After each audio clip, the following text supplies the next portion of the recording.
દાળ ઢોકળી બનાવતી વખતે ઘણાને પ્રશ્ન થતો હોય કે કેટલા વ્યક્તિ માટે કેટલી દાળ લેવી, દાળમાં ઢોકળીનું પ્રમાણ કેટલું રાખવું અને ઢોકળી કાચી ના રહે અને ચોંટી ન જાય એના માટે શું કરવું. તો આજના વિડીયોમાં તમારા આ બધા જ પ્રશ્નનો જવાબ મળી જશે, એટલે વિડીયોને સ્કીપ કર્યા વગર આખો જરૂરથી જોજો. વિડીયો તો તમને પસંદ આવશે જ, તો વિડીયોને એક લાઇક કરી ચેનલને સબસ્ક્રાઈબ જરૂરથી કરી નાખજો અને દરેક નવા વિડીયોના નોટિફિકેશન માટે બાજુમાં આપેલા બેલ આઇકનને ઓલ પર કરી નાખજો. તો ચલો વિડીયોની શરૂઆત કરી દઈએ. સૌથી પહેલાં આપણે દાળ બાફવા મૂકવાની છે, તો દાળ જોઈ લઈએ. અહીં મેં તેલવાળી તુવેરની દાળ અને થોડીક મગની મોગર દાળ લીધેલી છે. આપણે જનરલી તુવેર દાળ જ નાખતા હોઈએ છીએ, મોગર દાળ નથી નાખતા, પણ મોગર દાળ સાથે નાખવાથી સ્વાદ સરસ આવે છે. હવે દાળ કેટલી લેવી, તો એક વ્યક્તિ દીઠ તમારે એક મુઠ્ઠી દાળ લેવાની. તો અત્યારે હું 4 વ્યક્તિ માટે બનાવી રહી છું, એટલે 4 મુઠ્ઠી દાળ લઉં છું અને સાથે 1 મુઠ્ઠી જેટલી મગની મોગર દાળ આપણે નાખી દઈશું. એનાથી દાળનો સ્વાદ પણ સરસ આવશે અને સાથે જ દાળ એકદમ સરસ ઘાટી થશે, કેમ કે આપણે આને ઉકાળવાની હોય છે. તો તમે ગમે એટલા વ્યક્તિ માટે દાળ લેતા હોય, ઉપરથી તમારે 1 કે 1.5 મુઠ્ઠી જેટલી મગની મોગર દાળ લઈ લેવાની. હવે આને આપણે ધોઈ લઈએ.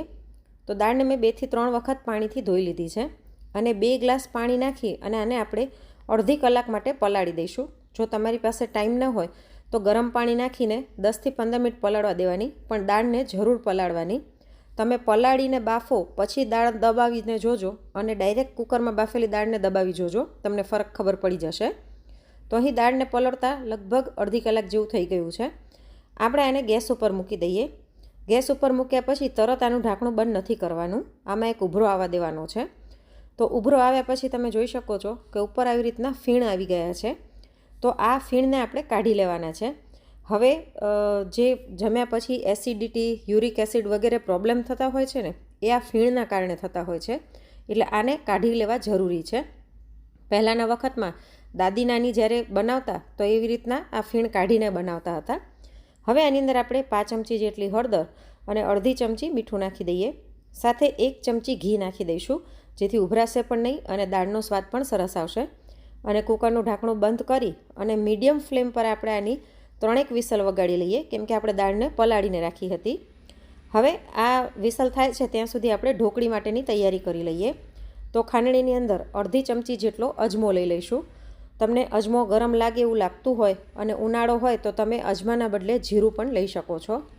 સાથે આપણે 1 લીલું મરચું લઈ લઈશું, જેથી ઢોકળી ફીકી નહીં લાગે અને એનો સ્વાદ ખૂબ જ સરસ લાગશે. અને હવે આ બંનેને આપણે ખાંડી લઈએ. ત્યારબાદ એક મોટા વાસણની અંદર આપણે લોટ લઈ લઈશું. જનરલી આપણે ખાલી ઘઉંનો લોટ લેતા હોઈએ છીએ, પણ આજે આપણે ઘઉંનો અને ચણાનો બંને સાથે લઈશું. અને વ્યક્તિ દીઠ લોટ કેટલો લેવો, તો એક વ્યક્તિ માટે તમારે 1 મુઠ્ઠી લોટ લેવાનો, એટલી ઢોકળી એકદમ પરફેક્ટ થશે. તો અત્યારે હું 4 જણા માટે બનાવું છું, તો એના માટે 2 મુઠ્ઠી જેટલો ચણાનો લોટ અને 2 મુઠ્ઠી જેટલો ઘઉંનો લોટ લઉં છું. આ મારો ચમચો છે તે 1 મુઠ્ઠી માપનો છે, એટલે મેં અહીં 4 ચમચા લોટ લઈ લીધો છે. આ એકદમ પરફેક્ટ માપ થશે. હવે આની અંદર આપણે સ્વાદ પ્રમાણે મીઠું અને અજમો અને મરચું જે ખાંડીને રાખ્યું હતું તે નાખી દઈશું. તેની સાથે 2 થી 3 ચમચી જેટલી ઝીણી સુધારેલી કોથમીર નાખી દઈએ, તેનાથી ઢોકળીનો સ્વાદ સરસ આવે છે. સાથે ચપટી હળદર, ચપટી હિંગ, અડધી ચમચી ધાણા જીરું, અડધી ચમચી લાલ મરચું અને મોણ માટે 2 ચમચી જેટલું તેલ નાખી દઈશું. અને હવે આ બધાને આપણે લોટમાં એકદમ વ્યવસ્થિત મિક્સ કરી લઈએ. ફ્રેન્ડ્સ, તમારામાંથી કોને કોને દાળ ઢોકળી ખૂબ જ ભાવે છે તે મને કોમેન્ટમાં જરૂરથી જણાવજો. ઘણા લોકોના ઘરમાં દર અઠવાડિયે દાળ ઢોકળી બનતી જ હોય છે. તો અહીં બધું જ બરાબર મિક્સ કરી લીધું છે. હવે અહીં મેં અડધો ગ્લાસ કરતાં પણ ઓછું પાણી લીધું છે. થોડું થોડું પાણી નાખતા જઈને આપણે આનો લોટ બાંધી લઈશું. લોટ બહુ કઠણ પણ નહીં અને એકદમ ઢીલો પણ નહીં, એવો બાંધવાનો. જો લોટ ઢીલો હશે ને તો ઢોકળી ચોંટી જશે, ખાતી વખતે લોંદા જેવી લાગશે, અને કઠણ હશે તો કડક થશે, સરખી મજા નહીં આવે. એટલે માપે પાણી નાખવું જરૂરી છે. અને આની અંદર આપણે ચણાનો લોટ લીધેલો હોવાથી ખૂબ જ ઓછા પાણીની જરૂર પડશે. તો થોડું થોડું પાણી નાખતા જઈને આપણે આનો મીડિયમ સોફ્ટ લોટ બાંધી લઈએ. તો જો અહીં મેં આ લોટ બાંધી લીધો છે અને આટલો લોટ બાંધવા માટે થઈને આપણે જે અડધો ગ્લાસ પાણી લીધું હતું એમાંથી પણ લગભગ 2 ચમચી જેટલું પાણી બચી ગયું છે, એટલે ખૂબ જ ઓછા પાણીથી લોટ બંધાઈ ગયો છે. લોટને આપણે 10 મિનિટ રેસ્ટ માટે રાખીશું. 10 મિનિટ પછી લોટને આપણે એક વખત વ્યવસ્થિત મસળી લઈએ અને આના લુવા કરી લઈશું. મોટા મોટા આપણે લુવા કરીશું. મોટી આપણે રોટલી વણવાની છે. તો આટલા લોટથી 7 મોટી રોટલીના લુવા બનીને તૈયાર થઈ ગયા છે. હવે આપણે પાટલો લઈ લઈએ અને લુવાને કોરા ઘઉંના લોટમાં રગદોળી અને આને વણી લઈશું. એકદમ આપણે પાતળી ઢોકળી વણીશું. ઢોકળી બહુ જાડી હોય ને તો ખાવાની મજા ન આવે, પાતળી પાતળી હોય ને તો ખાવાની મજા આવે, પણ બહુ પાતળી હોય ને તો તૂટી પણ જાય. તો એ તૂટે નહીં અને સરસ થાય, કાચી પણ ના લાગે, એના માટે આપણે આજે નવી રીતના કરીશું. તો પહેલાં આપણે આવી રીતના બધી જ રોટલીને વણી લઈએ. તો જો એકદમ પાતળી મેં રોટલી વણી લીધી છે. તમને એની થિકનેસ બતાવું. આટલી પાતળી પાતળી રોટલી આપણે પહેલાં વણી લઈશું. બધી રોટલી અહીં મેં વણી લીધી છે. હવે આને આપણે સહેજ તવા ઉપર તપાવવાની છે. આની ઉપર ડિઝાઇન નથી આવવા દેવાની, ભાત નથી પડવા દેવાની. સહેજ આછી આછી આવી રીતના કલર એનો ચેન્જ થાય એટલે બદલાવી લઈશું. આવી રીતના કરવાથી ઢોકળી જ્યારે દાળની અંદર ઉકળશે ને તો અંદરો અંદર ચોંટશે નહીં અને કાચી પણ નહીં લાગે અને સ્વાદ ખૂબ જ સરસ આવશે. બસ જો આટલું ખાલી કલર ચેન્જ થાય એટલે ઉતારી લઈશું. આવી રીતના બધી જ શેકી લઈએ. હવે દાળની તૈયારી જોઈ લઈએ. તો દાળ વઘારવા માટે થઈને અહીં મેં 8 થી 10 લીમડાના પાન, 1 ઇંચ ખમણેલું આદું, 1 તીખું લીલું મરચું ઝીણી કટકી કરીને લઈ લીધું છે. સાથે 1 મીડિયમ સાઇઝનું ટમેટું સુધારીને લઈ લીધું છે. તેની સાથે અમુક ખડા મસાલા લીધા છે, જેમાં 1 બાદિયું, 3 લવિંગ, 1 તમાલપત્ર, 2 સૂકા લાલ મરચાં અને 1 નાનો તજનો ટુકડો લઈ લીધો છે. અને આપણે દાળ પલાળીને એ પહેલાં જ મેં ગરમ પાણીમાં 1 મુઠ્ઠી શિંગદાણા પલાળી દીધા હતા. તો દાણા સરસ પલળી ગયા છે અને હજી દાળ સાથે ઉકળશે એટલે એકદમ સરસ બફાઈ જશે. ઘણા લોકો દાળને ઉકાળવામાં નાખતા હોય છે, પણ એનાથી દાળનો કલર બદલી જતો હોય છે. સાથે અહીં મેં કોકમને પણ પલાળી દીધા હતા. 3 જેટલા કોકમ લીધા હતા. આને આપણે મસળી લઈએ. કોકમ નાખીને દાળ વઘારવાથી દાળનો સ્વાદ ખૂબ જ સરસ આવે છે. એટલે સૌથી પહેલું પ્રેફરન્સ કોકમને આપવાનું. પણ તમારા ઘરમાં કોકમ ન હોય તો એની બદલે તમે આંબલીનું પાણી પણ લઈ શકો છો. અને જો આંબલી ન ફાવતી હોય તો જ તમારે લીંબુનો રસ લેવાનો, નહીંતર કોકમ સૌથી બેસ્ટ ઓપ્શન છે. તમે એક વખત કોકમ નાખીને દાળ વઘારી જોજો. તો હવે આપણે કુકરને ચેક કરી લઈએ. આમાં 3 વિસલ થઈ ગઈ છે અને કુકર એકદમ મેં ઠંડુ થવા દીધું હતું. તો જો દાળ આપણી એકદમ સરસ બફાઈ ગઈ છે.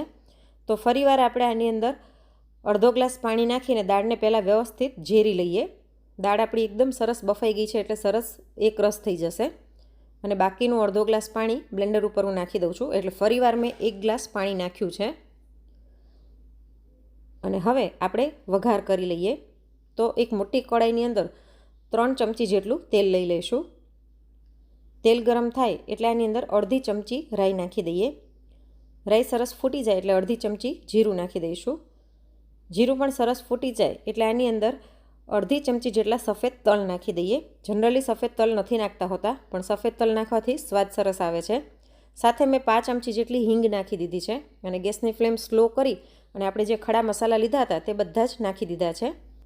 ખડા મસાલાને સહેજ સાંતળી અને આપણે આદુ, મરચાં, ટમેટાં અને લીમડો જે લીધો હતો તે બધું નાખી દઈએ. અને આને પણ બરાબર સાંતળી લઈશું. ગેસની ફ્લેમ એકદમ સ્લો જ રાખવાની છે. ટમેટાં અને આદુ સહેજ સંતળાઈ જાય ત્યારબાદ આની અંદર આપણે અડધી ચમચી મેથીઓ મસાલો, જેને આચાર મસાલો કહે છે, તે નાખીશું. અને અડધી ચમચી લાલ મરચું નાખીશું, જેથી દાળનો કલર સરસ આવે. અને આ બંનેને સહેજ મિક્સ કરી અને તરત જ આની અંદર આપણે 1 ગ્લાસ પાણી નાખી દઈશું, એટલે વઘાર બળી ન જાય. અને આપણે તરત ઢાંકી દઈશું, જેથી વઘારની સુગંધ અંદર જ રહે. 1 મિનિટ ઢાંક્યા પછી ઢાંકણું ખોલી અને હવે આની અંદર આપણે 1 મોટી ચમચી જેટલો ગોળ નાખી દઈએ. ગળ પણ તમારા ઘરમાં ખવાતું હોય એ પ્રમાણે તમે વધારે ઓછું નાખી શકો છો. તેની સાથે આપણે જે કોકમનું પાણી તૈયાર રાખ્યું હતું તે પણ ગાળીને નાખી દઈએ. તમે જો આંબલીનું પાણી લેતા હોય ને તો પણ આ જ સ્ટેજ ઉપર નાખી દેવાનું. અને જો કદાચ તમે લીંબુનો રસ લેતા હોય તો દાળ સરસ ઉકળી જાય ને પછી છેલ્લે લીંબુનો રસ નાખવાનો, પહેલાંથી લીંબુ નહીં નાખવાનું, નહીંતર કડવાશ આવી જાય છે ઘણી વખત. હવે આપણે જે દાણા પલાળેલા હતા એ પણ આની અંદર નાખી દઈએ અને આ બધાને બરાબર મિક્સ કરી લઈશું. અને ફૂલ ફ્લેમ પર આપણે પાણીમાં એક ઉભરો આવે ને ત્યાં સુધી આને થવા દેવાનું છે, એટલે આપણો ગોળ પણ સરસ ઓગળી જશે. તો થોડીક જ વારમાં પાણીમાં ઉભરો આવી ગયો છે. તો અડધી ચમચી મીઠું ફરીવાર હું એડ કરું છું. આપણે દાળ બાફતી વખતે પણ મીઠું નાખ્યું હતું, એટલે મીઠું સાચવીને એડ કરવાનું. પણ આપણે પાણી એડ કર્યું છે એટલે એના ભાગનું મેં મીઠું નાખ્યું છે. આને બરાબર મિક્સ કરી અને હવે આપણે જે દાળ ઝેરીને રાખી હતી તે આની અંદર નાખી દઈએ. આવી રીતના પાણી વઘારીને પછી દાળ એડ કરવાથી દાળનો ટેસ્ટ ઘણો અલગ આવે છે અને ખૂબ જ ટેસ્ટી લાગે છે. આને પણ બરાબર મિક્સ કરી લઈએ અને કુકરમાં ફરીવાર આપણે 1 ગ્લાસ પાણી નાખીને આની અંદર નાખી દઈશું. અને આ મેં ગરમ પાણી લીધું છે, ઠંડુ પાણી નહીં લેવાનું, નહીં તો દાળનો ટેસ્ટ ફીકો પડી જાય છે. તો આવી રીતના હવે આપણે આને ઉકળવા દઈએ. ઉકળે છે ત્યાં સુધી આપણે ઢોકળીના ટુકડા કરી લઈએ. તો આપણે રોટલી જે કાચી પાકી શેકીને રાખી હતી એને આવી રીતના ટુકડા કરી લઈશું. ટુકડા તમે તમારી ચોઈસ પ્રમાણે નાના મોટા કરી શકો છો. અને આવી રીતના રોટલીને સહેજ તવા ઉપર તપાવવાથી ચડી પણ જલ્દી જાય છે અને પ્લસમાં ઢોકળી ચોંટશે પણ નહીં. એકદમ સરસ છૂટી છૂટી ઢોકળી બનશે, એટલે ખાવાની પણ મજા આવશે. ઘણી વખત ઢોકળી દાળની અંદરો અંદર ચોંટીને લોંદા જેવી થઈ જતી હોય છે, એ પ્રોબ્લેમ આમાં નહીં થાય જો એકદમ સરસ છૂટી છૂટી રહે છે. તો હવે આપણી દાળની અંદર બધી જ ઢોકળી નાખી દઈએ. દાળ સરસ ઉકળી જાય પછી તેની અંદર ઢોકળીને એડ કરવાની. તમે જુઓ કેટલી સરસ છૂટી છૂટી ઢોકળી રહે છે. તો આ એકદમ પરફેક્ટ માપ થશે દાળમાં ઢોકળીનું. આવી રીતના કરવાથી ઢોકળી બહુ વધારે પણ નહીં અને ઓછી પણ નહીં, એટલી થશે.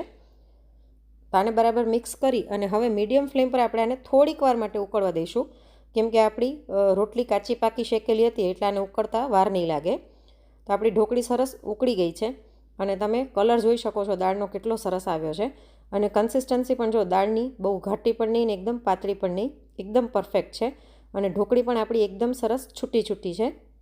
જો તમને એવું લાગે કે દાળ થોડીક વધારે ઘાટી લાગી રહી છે તો આની અંદર તમારે ગરમ પાણી નાખવાનું, ઠંડુ પાણી એડ નહીં કરવાનું. અને ત્યારબાદ ગળપણ, ખટાશ અને મીઠું ચાખીને તમારે પાણીના ભાગનું થોડું એડ કરી દેવાનું. તો આપણી ઢોકળી તૈયાર થઈ ગઈ છે. ઉપરથી થોડીક ઝીણી સુધારેલી કોથમીર નાખી અને બરાબર મિક્સ કરી લઈએ. તો જોઈને જ મોઢામાં પાણી આવી જાય એવી ગરમા ગરમ દાળ ઢોકળી તૈયાર થઈ ગઈ છે. આને આપણે સર્વ કરી દઈએ. તમે મારી રીતે એક વખત દાળ ઢોકળી જરૂરથી ટ્રાય કરજો. ઘરમાં બધા આંગળા ચાટતા રહી જશે, એટલી સરસ ટેસ્ટી લાગે છે. કેમ કે આમાં ઢોકળીનો તો કંઈ સ્વાદ બહુ હોતો નથી, મેઇન સ્વાદ હોય છે તે દાળનો જ હોય છે. એટલે એક વખત મારી રીતે દાળ વઘારી જોજો. ઉપરથી થોડીક ઝીણી સુધારેલી ડુંગળી નાખી દઈશું. તમારા ઘરમાં ઢોકળી ઉપર આવી રીતના ડુંગળી ખવાય છે કે નહીં તે પણ મને કોમેન્ટમાં જરૂરથી જણાવજો. અને તમે કયા શહેરમાંથી મારા વિડીયો જોઈ રહ્યા છો તે પણ મને કોમેન્ટ કરીને જરૂરથી જણાવજો. ફરી મળીશું એક નવા વિડીયો સાથે. Thanks for watching.